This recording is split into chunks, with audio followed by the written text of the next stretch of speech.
As a restaurant owner, I know the staff's very crucial, and do you have any recommendations on how it pertains to how to handle tips and gratuity? I feel that gratuity should be on all checks that way, because it keeps the morale up of the waitresses and waiters. I'd like to know what your thoughts on that would be. Here's the problem with tips. And you use the word gratuity. Yes. I don't see enough restaurant operators telling their customers to stop tipping my waitresses for bad performance. What you're really doing is you're basically trained as a customer to give my wait staff a 15% tip just for showing up. And then when my business fails because the service was miserable,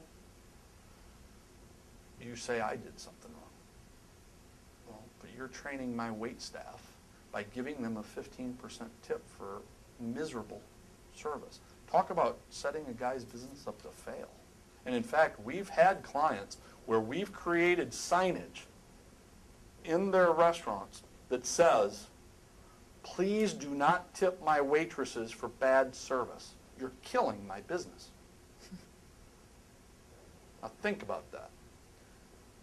Are you teaching your employees that? I understand that a tip helps employee morale, but it's a terrible training device if the performance is poor. Yeah. And more often than not, the performance is poor. Or at the very least, either mediocre or ho-hum, nothing too special. Now see, I'm the type of guy, being as I do this for a living, I tip either nothing or I tip huge. Or I suppose I tip, 20%, it is what it is.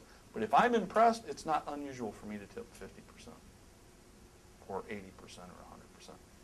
But I got to be impressed. And then if you did a really good job, it's 20%. And if you did anything less than really good job, it's zip. Well, you know, there's a lot of debate about tip pooling. We could get into tip pooling a little bit and the impact that tip pooling has. Again, back in the day, tip pooling was supposed to be where a waitress chose for herself or himself on who they were going to share their tips with. They were supposed to get the tip, and then they would decide how they would share it with other people. Tip sharing. Okay, but now it's really become more tip pooling, which is all the tips go into one, and then we split it up. Number one, I could debate that's illegal. Yeah. And I think the courts are going to deal with that a lot here coming up, because that is a person's income. Number two, it's a miserable way to run the business, because you're not rewarding the superstars and you're not taking away from the slackers. You're basically making everybody equal. And I don't think that should be happening. I do think the little tip jars that you see at fast food places and coffee places that are sitting, I think that is a miserable, miserable way to run the business. I think that is horrible.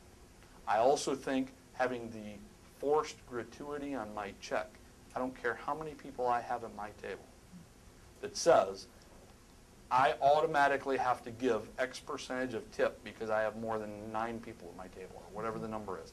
I think that is a horrible way of doing business. Absolutely horrible.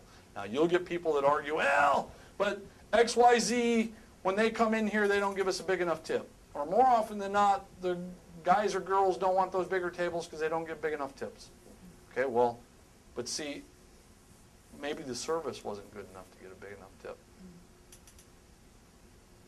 I do know the customer doesn't like it. We have plenty of surveys that show the customer doesn't like it.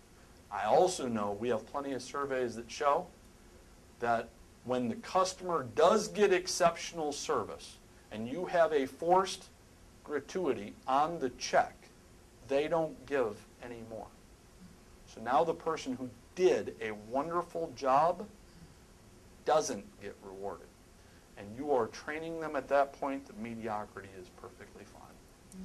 And I don't think you will out-operate anybody if that's how you do it.